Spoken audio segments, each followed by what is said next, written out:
మనము ఒక అంశంలో ఉన్నాం. ఒక అంశం గురించి మాట్లాడుకుంటూ ఉన్నాం. అమ్మా, ఏ అంశం గురించి గుర్తుందా? ఒక అంశం గురించి మనము మాట్లాడుకుంటూ ఉన్నాం. ఏ అంశం అంటే, దేవుడు లోకానికి ఎందుకు వచ్చిండు, దేవుడు లోకానికి ఎందుకు వచ్చిండు అనే అంశం గురించి మనము మాట్లాడుకుంటూ ఉన్నాం.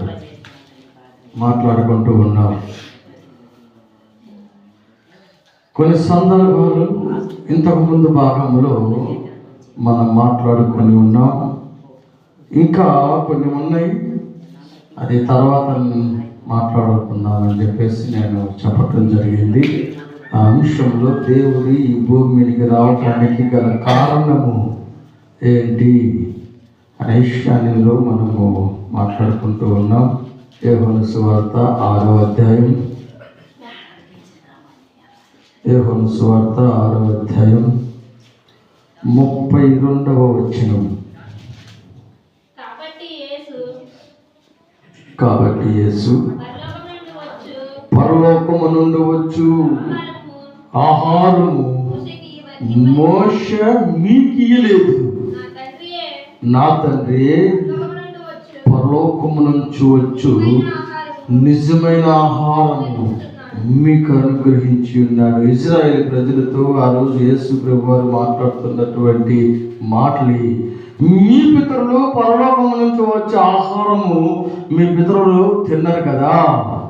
అది ఎవరి ద్వారా వచ్చింది? మోషే ద్వారా వచ్చింది. ఏమొచ్చింది? మన్నా. పరలోకం నుంచి వచ్చినటువంటి మన్నా మీ పితరులు తిన్నారు కదా. అది ఎవరి ద్వారా వచ్చింది? మోషే ద్వారా వచ్చింది. ఈ మోషే ద్వారా వచ్చినటువంటి ఆహారం మోసే మీకు ఇవ్వలేదు, కానీ పరలోకంలో ఉన్నటువంటి నా తండ్రి మీకు ఇచ్చింది. కాబట్టి మీరు ఆ మన్నాను తిన్నారు మీ పితరులు. అయితే నేను పరలోకం నుంచి వచ్చే ఆహారమును నేనే అని ఆ రోజు ఆ ఇశ్రాయేలు ప్రజలతో ఆయన మాట్లాడుతూ ఉన్నాడు. పరలోకము నుంచి వచ్చే ఆహారమును నేనే. తర్వాత చదువమ్మా. కాబట్టి యేసు పరలోకము నుండి వచ్చే ఆహారము, పరలోకము నుండి దిగివచ్చు,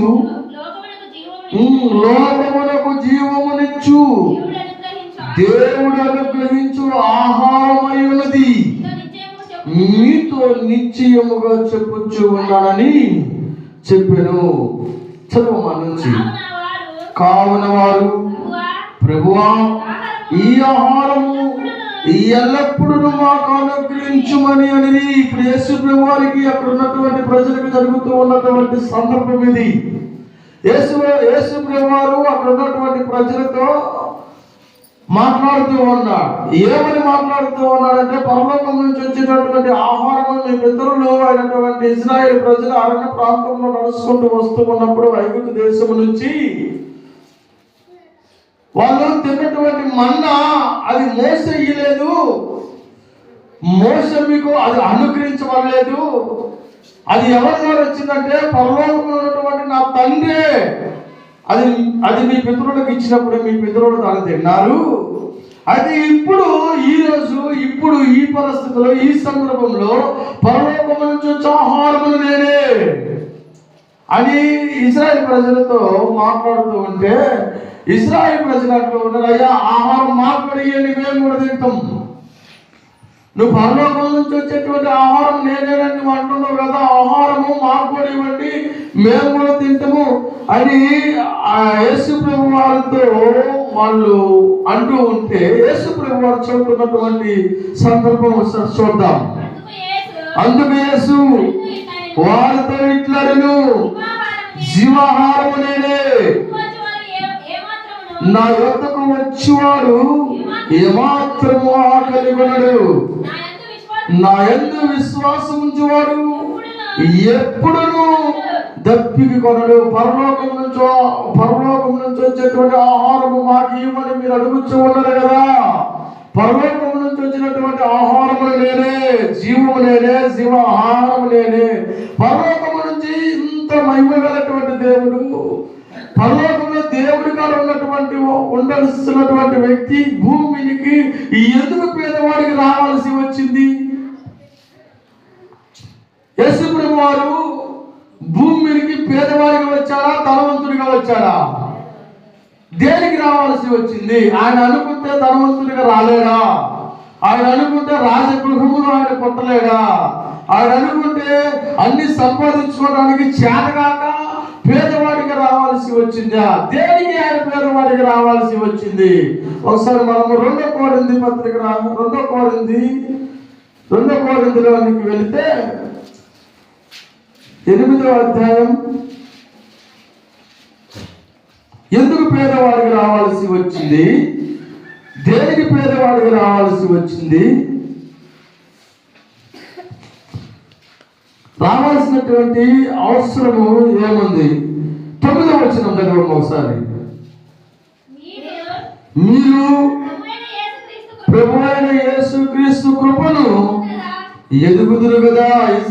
కొరింథీ సంఘముతో మాట్లాడుతూ ఉన్నాడు పౌలు వారు. కొరింథీ సంఘముతో మాట్లాడుతూ ఉన్నాడు. ఏమని మాట్లాడుతున్నారు? మీరు మన ప్రభువైన యేసుక్రీస్తు కృపను ఎదుగుదురు కదా. ఆయన ఎలాంటి వాడు? యేసు ప్రభు వారు ఎలాంటి వాడు? ఆయన ఎలాంటి మహిమ కలిగినటువంటి దేవుడు, ఆయన ఎలాంటి పరిశుద్ధుడు, ఆయన గురించి నీకు తెలుసు కదా అని మొదటిసారి రాసింది కాక రెండోసారి కొరింథీ సంఘానికి లేఖ రాస్తూ అపోస్తలుడైనటువంటి పౌలు వారు కొరింథీ సంఘముతో మాట్లాడుతున్నటువంటి మాటలు మీరు మన ప్రభువైన యేసుక్రీస్తు కృపను ఎరుగుదురు కదా. ఆయన ధనవంతుడై ఉండి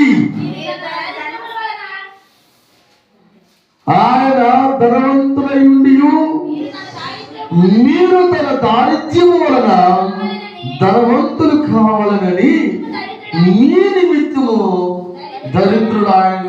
దరిద్రులు ధనవంతులు. కొరింథీ సంఘముతో పౌలు వారు మాట్లాడుతూ ఉన్నారు.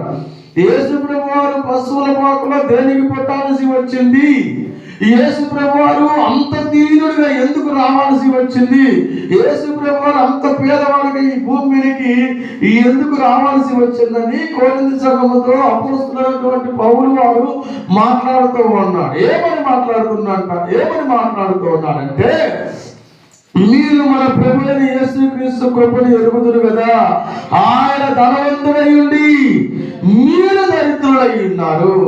ఆయన ధనవంతుడే, దేవుడి కాడ ఆయన ధనవంతుడే, కానీ మీరు దరిద్రులై ఉన్నారు. మీరు పాపంలో ఉన్నారు. మీరు పాపంలో జీవిస్తూ ఉన్నారు. మీ దరిద్రతను పోగొట్టడానికి ఆయన దరిద్రుడిగా భూమికి రావాల్సి వచ్చింది. ప్రైజ్ లార్డ్, హల్లెలూయా. మీ దరిద్రతను బట్టి ఆయన దరిద్రుడుగా ఈ భూమికి రావాల్సి వచ్చిందని కొరింథీ సంఘముతో మాట్లాడుతూ ఉన్నాడు. నిజంగా ఆయన ధనవంతుడైనా? ఎలాంటి ధనవంతుడు? ఏ విధంగా ధనం కలిగినటువంటి వాడు? పరలోకములో ఈ భూమిలో ఉన్నటువంటి ధనము పరలోకములో ఉంటుందా? ఏ రకంగా ఆయన ధనవంతుడు ఉన్నాడు? ఒకసారి ఫిలిప్పీయులకు రాసిన పత్రికలోకి వెళ్దాం. ఏ రకంగా ఆయన ధనవంతుడై ఉన్నాడో ఒకసారి ఫిలిప్పీయులకు రాసిన పత్రికలోకి వెళితే 2వ అధ్యాయము 5వ వచనం. క్రీస్తు యేసువుకు కలిగిన ఈ మనస్సును మీరు కలిగి ఉండుడి. ఫిలిప్పీ సంఘముతో పౌలు వారు మాట్లాడుతూ ఉన్నాడు. క్రీస్తు యేసుకు కలిగినటువంటి ఈ మనస్సు మీకు కలిగి ఉండాలి. అంటే క్రీస్తు యేసుకు కలిగినటువంటి మనస్సు ఫిలిప్పీ సంఘంలో లేదు. క్రీస్తు యేసుకు కలిగినటువంటి పద్ధతి, క్రీస్తు యేసుకు కలిగినటువంటి విధానము, క్రీస్తు యేసుకు కలిగినటువంటి ఆ దీనత్వము, క్రీస్తు యేసుకు కలిగినటువంటి ఆ మాట తీరు, క్రీస్తు యేసుకు కలిగినటువంటి ఆ లక్షణాలు ఫిలిప్పీ సంఘంలో లేవు. ఆ రోజులలో ఫిలిప్పీ సంఘము ఎలాగా ఉన్నదంటే, గొప్పల కోసం పరిగెత్తేటువంటి మనస్తత్వం కలిగినటువంటి వారు. మేము గొప్పగా ఉండాలి, మందిరంలో మా పెత్తనాలు జరగాలి, మేము గొప్పగా ఉండాలి, మా పెత్తనాలు జరగాలి, మా మాట అందరూ వినాలి, మేము చెప్పినట్టు అందరూ నడవాలని, ఒకరి మీద ఒకళ్ళు గొప్పలుగా ఉండాలని, గొప్ప కోసం పరిగెడుతున్నటువంటి కలిగినటువంటి రోజులయ్యి. యేసు ప్రభువు చెప్పినటువంటి మాటలు లేవు ఫిలిప్పీ సంఘంలో. యేసు ప్రభువు చెప్పినటువంటి లక్షణాలు లేవు ఫిలిప్పీ సంఘంలో. సంఘమైతే ఉన్నది కానీ సంఘంలో యేసు ప్రభువు చెప్పినటువంటి బోధన నడవటంలా. అందుకే ఫిలిప్పీ సంఘముతో పౌలు వారు మాట్లాడుతూ ఉన్నాడు. ఏమని మాట్లాడుతున్నా అంటే, క్రీస్తు యేసుకు కలిగినటువంటి ఈ మనస్సు మీకు కలిగి ఉండండి. అంటే ఇప్పుడు దాకా క్రీస్తు యేసు కలిగినటువంటి మనస్సు మీద లేదు, ఇప్పుడు కలిగి ఉండండి. అంటే క్రీస్తు యేసు ఏ మనసు కలిగి ఉన్నాడు? ఆయన ఏ మనసు కలిగి ఉన్నాడు? ఆ మనసు ఫిలిప్పీ సంఘముతో కలిగి ఉండమని ఆయన ఎందుకు మాట్లాడుతున్నాడు? చదువమ్మా. ఆయన దేవుని స్వరూపము కలిగిన వాడై దేవునితో సమానంగా ఉండుట విడిచిపెట్టకూడదని భాగ్యమని ఎంచుకోలేదు. ఇది మనందరికీ తెలిసినటువంటి వాక్యమే. అందరికీ తెలిసినట్టు ఆయన దేవుడితో సమానంగా ఉన్నాడు. దేవుడికి ఎంత మహిమైతే వస్తున్నదో ఆయనకు కూడా అంత మహిమ వస్తూ ఉన్నది. దేవుణ్ణి ఎలాగైతే మహిమపరుస్తూ ఉన్నాడో ఆయన కూడా అలాగనే మహిమపరుస్తూ ఉన్నారు. అయినా ఆయన తనంతటిని వదిలిపెట్టి భూమికి వచ్చాడు కదా, మీరెందుకు గొప్పల కోసం పరిగెడుతూ ఉన్నారు? పౌలు వారు ఫిలిప్పీ సంఘంతో మాట్లాడుతున్నారు. మీరెందుకు గొప్పల కోసం పరిగెడుతున్నారు? దేవుడితో సమానంగా ఉండాల్సినటువంటి వ్యక్తే, దేవుడికి రావాల్సినటువంటి ఆధిక్యత సమానంగా తొలగుతున్నటువంటి వ్యక్తే అన్ని తగ్గించుకొని భూమి మీదకి వస్తే మీరెందుకు గొప్పల కోసం పరిగెడుతూ ఉన్నారు? మీరెందుకు ధనం కోసం పరిగెడుతూ ఉన్నాడు?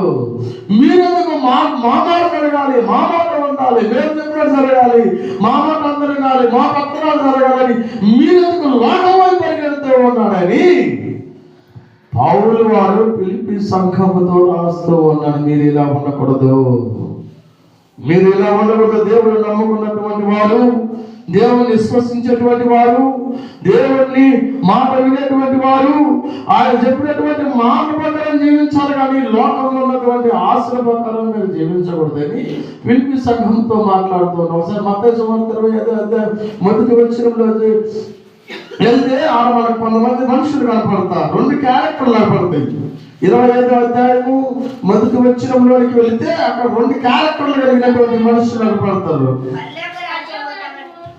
పరలోక రాజ్యము తమ దివిటీలను పట్టుకొని పెళ్లి కుమారుని ఎదుర్కొనుటకు బయలుదేరిన 10 మంది కన్నికలను వారి ఉన్నది. వీరిలో 5 బుద్ధి లేని వారు, 5 బుద్ధి కలిగినటువంటి వారు. ఒక వివాహం జరుగుతున్నది. బుద్ధి లేని వాళ్ళు ఎందుకు పోవాలి ఆ వివాహానికి? బుద్ధి లేని వాళ్ళు ఆడవాళ్ళు ఇంట్లో కూర్చోవాలి, అంతే కదమ్మా.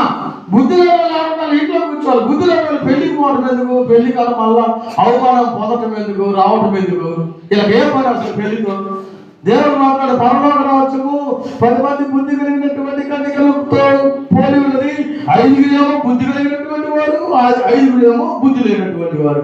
బుద్ధి లేనటువంటి వారు పెళ్లికి ఎందుకు పోవాలి? అసలు శుభ్రంగా ఇంట్లో కూర్చోవాలి కదా, పోవాల్సినటువంటి అవసరం ఏది? అదైతే బుద్ధి కలిగినటువంటి వాళ్ళే పోయి ఆ పెళ్లికి పోయి బుద్ధి కలిగినటువంటి పని చేసి వస్తారు కదా. బుద్ధి లేనటువంటి వాళ్ళు, ఆ జ్ఞానం లేనటువంటి వాళ్ళు, ఆ నైపుణ్యత లేనటువంటి వారు, ఆ పెళ్లికి సిద్ధపాటు లేనటువంటి వారు పెళ్లికి పోవటం ఎందుకు? పోవాల్సినటువంటి అవసరం ఏంది? అందుకంటే పెళ్లి కుమారుడు బుద్ధి కలిగినటువంటి కన్యకలు ఉన్నారు, బుద్ధి లేనటువంటి కన్యకలు ఉన్నారు. ఇద్దరు ఉన్నారు. పెళ్లి కాడికి ఇద్దరు వెళ్ళారు. పెళ్లి కుమారుడు కోసం ఎదురు చూస్తూ ఉన్నాడు. పెళ్లి కుమారుడు రావటం లేట్ అవుతున్నది. పెళ్లి కుమారుడు కోసం ఎదురు చూస్తూ ఉన్నారు. పెళ్లి కుమారుడు రావటం లేట్ అవుతున్నది. ఈ నెలలో 5 పెళ్లి కుమారుడు ఎప్పుడు వస్తారా అని ఆ సిద్ధపాటు కలిగి దివిటీలను తీసుకెళ్ళి, ఆ దివిటీలలో నూనెను తీసుకెళ్ళి ఆ నూనెతో పాటు ఒత్తులను తీసుకుని సిద్ధముగా ఉన్నారు. 5 నిరుత్సాహంతో ఉన్నారు. వచ్చినప్పుడు చూసుకుందాంలే, ఆయన వచ్చినప్పుడు చూసుకుందాంలే, ఆయన వచ్చినప్పుడు సిద్ధపాటు కలుగుదాంలే, ఆయన వచ్చినప్పుడు ఆలోచన చేద్దాంలని ఐదుగురేమో సిద్ధపాటు కలిగి, ఐదుగురేమో నిరుత్సాహంతో ఉన్నారు. దేవుడి సంఘములో కూడా అందరూ వస్తారు. కానీ కొంతమంది ఏమో దేవుని వాక్యం విని ఆ వాక్యాన్ని పట్టుకొని జీవించేటువంటి వారు కొంతమంది ఏమో ఆ ఎన్నములు ఆయన చెప్పిండు, మేమేమో ఎన్నములు అని చెప్పేసి వెళ్ళిపోయేవాళ్ళు. అందరూ ఆగుపులో ఉన్నటువంటి వారు. పెళ్లి కుమారుడు వచ్చినప్పుడు లోపలికి ఐదుగురు ఎలాగైతే వెళ్ళారో, ఎత్తపడేటువంటి కాలం వచ్చినప్పుడు దేవుడి మాటలు విని ఆ మాటల ప్రకారం జీవించేటువంటి వారి ఎత్తబడతారు. Praise the lord. హల్లెలూయా. పెళ్లి కుమారుడు వచ్చినాక బుద్ధి కలిగినటువంటి వాళ్ళు ఎవరో, బుద్ధి లేనటువంటి వాళ్ళు. అప్పుడు అర్థమైంది, పెళ్లి కుమారుడు వచ్చాడు. పెళ్లి కుమారుడు వచ్చినప్పుడు ఆ పెళ్లి కుమారుడు ఆ వాకిటి కాడికి వచ్చినప్పుడు ఆ వాకిటి కాడ సిద్ధముగా ఉన్నటువంటి ఆ ఐదుగురిని లోపలికి తీసుకెళ్లారు. సిద్ధం లేనటువంటి వారు ఐదుగురు ఏం చేశారు? అయ్యో మా కాడ డ్యూటీలు లేదే, మా కాడ నూనె లేదే, మా కాడ ఒత్తి లేదే, మా కాడ ఏం లేదని ఈ ఐదుగురు పోయి ఐదుగురు కాడికి వెళ్ళి మీది మాకు కొద్దిగా ఇవ్వండి అని అడిగినప్పుడు వాళ్ళు, మాకు సరిపోదు, మాకు మేము సమృద్ధిగా తెచ్చుకున్నాం, మీరెందుకు తెచ్చుకోలేదు? మీరు వచ్చేటప్పుడు ఇళ్ళ కాడ నుంచి తెచ్చుకోవాలి కదా, మాకు సమృద్ధిగా ఉంది, మాకు నూనె ఉంది, ఒత్తిలు ఉన్నాయి, దివిటీలు ఉన్నాయి, అన్ని మేము సిద్ధపాటు కలిగి మేము తయారై వచ్చాం, మీరెందుకు తయారై రాలేదు అన్నప్పుడు వీళ్ళు అప్పుడు సర్దుకుంటూ ఉన్నారు. అమ్మో, ఇప్పుడు పోదాం పారి, బజార్లో పోదాం పారి, ఇప్పుడు పోదాం పారి, గ్రామంలోకి పోదాం పారి అని చెప్పేసి పరుగు గ్రామంలోకి పోయి ఆ కొనుక్కోవాల్సినవి మొత్తం కొనుక్కొని, ఆ తయారవ్వాల్సినవి మొత్తం తయారు చేసుకొని పెళ్లి కుమారుడు ఇంటికాడికి వచ్చాక బుద్ధి కలిగినటువంటి వారిని లోపల తీసుకుని వాకిలేశారు. ఇప్పుడు బయట తలుపు తడుతూ ఉన్నారు. అయ్యో మేము వచ్చాం, ఇప్పుడు మా కాడ నూనె ఉంది, ఇప్పుడు మా కాడ వస్తుంది, ఇప్పుడు మా కాడ దివిటి ఉంది, ఇప్పుడు మేము వెలిగిస్తాం, ఇప్పుడు మా రాగది అంటే యేసుప్రభువు అంటుంటే మీరెవరో మాకు తెలియదు,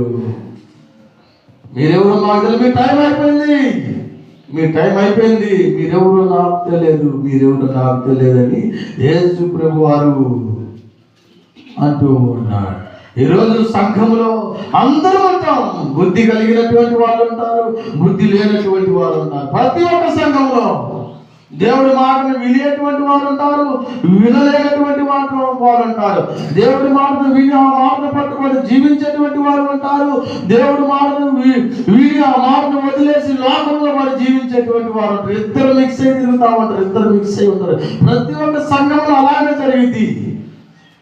ఇలాలో ఎవరు నీతిమంతుడు కాదా, ఎవరు పరిశుద్ధుడు కాదా, ఎవరు దేవుడి బట్టి నడుస్తున్నా, ఎవరు దేవుడి బట్టి నడవట్లేదా, ఎవరు దేవుడి మార్గం బట్టి జీవిస్తున్నా, ఎవరు దేవుడి మార్గం బట్టి జీవించలేదని ఎప్పుడు అంటే తీర్పు కాలం వచ్చినప్పుడు తేలింది. Praise the lord. హల్లెలూయా. తీర్పు కాలం వచ్చినప్పుడు తేలింది. అప్పుడు దాకా ఎవరి హృదయంలో ఏముందో తెలియదు, అది దేవుడికి మాత్రమే తెలుసు. ఎవరి మనసులో ఏముందో తెలియదు, అది దేవుడు మాత్రమే తెలుసు. ఎవరి ఆలోచనలో ఏముందో అది ఎవరికి తెలియదు, అది దేవుడికి మాత్రమే తెలుసు. అయినను రాకడ సమయం వచ్చినప్పుడు బుద్ధి కలిగినటువంటి కన్యకలు లోపలికి ఎలాగైతే వెళ్ళాలో, ఈరోజు రాకడ సమయం వచ్చినప్పుడు బుద్ధి కలిగినటువంటి కన్యకల్లో చేర్చబడినటువంటి వారు ఉండాలి. అలా బుద్ధి కలిగినటువంటి కన్యకల్లో చేర్చబడినటువంటి వారిగా ఉండాలని ఆయన తనను తాను తగ్గించుకొని దీనుడిగా, రిక్తుడిగా, ఏమి లేని లెక్క, పేదవాడి లెక్క రావాల్సి వచ్చింది భూమి మీదకి. ఆయన అలాగే వచ్చాడు. ఈరోజు మనం గొప్పల కోసం పరిగెడుతూ ఉన్నాం, ఘనతల కోసం పరిగెడుతూ ఉన్నాం.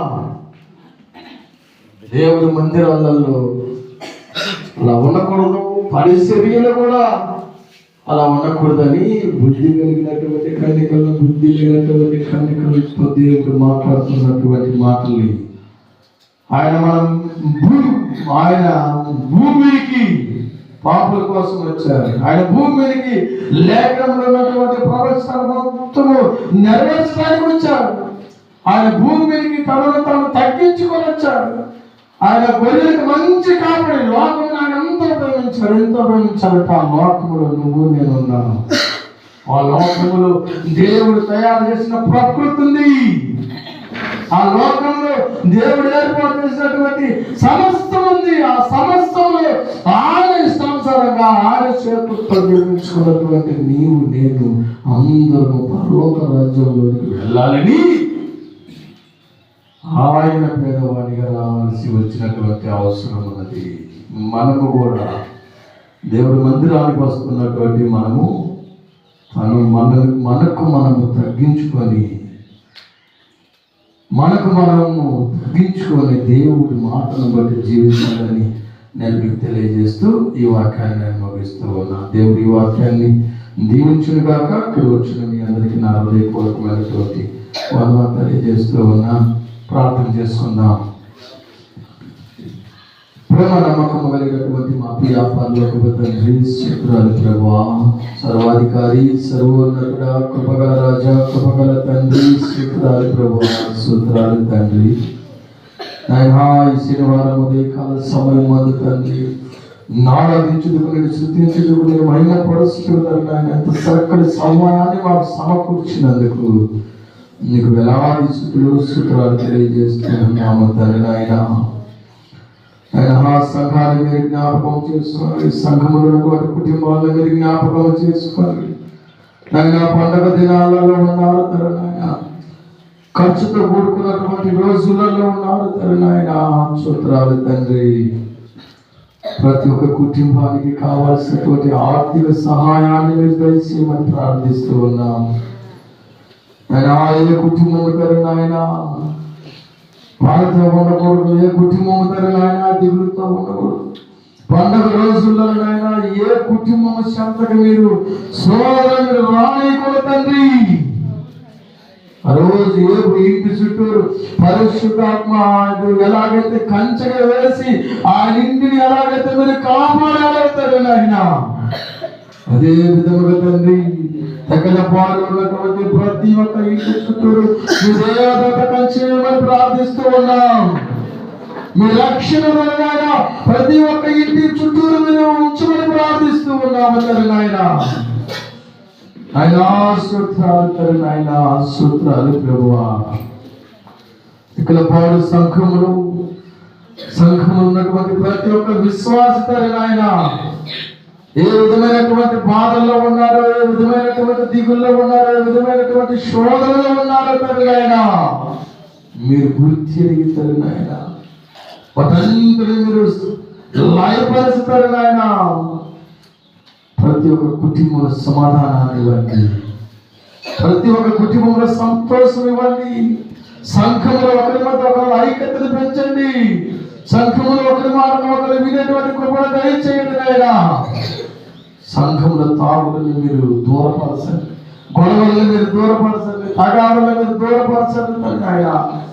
ఒకరి మాటను ఒకరు లోబడి జీవించేటువంటి కృప దయచేయమని అడుగుతున్నాం. గర్భఫలం లేనటువంటి వారు ఉన్నారు తండ్రి నాయన, వారిని మీరు జ్ఞాపకం చేసుకోమని ప్రార్థిస్తున్నాం. వృద్ధులు మీరు జ్ఞాపకం చేసుకోండి, చిన్నబిడ్డలు మీరు జ్ఞాపకం చేసుకోండి నాయన. స్తోత్రాలు. 10th క్లాస్ చదివేటువంటి బిడ్డలు ఉన్నారు, ఇంటర్మీడియట్ చదివేటువంటి బిడ్డలు ఉన్నారు తండ్రి నాయన.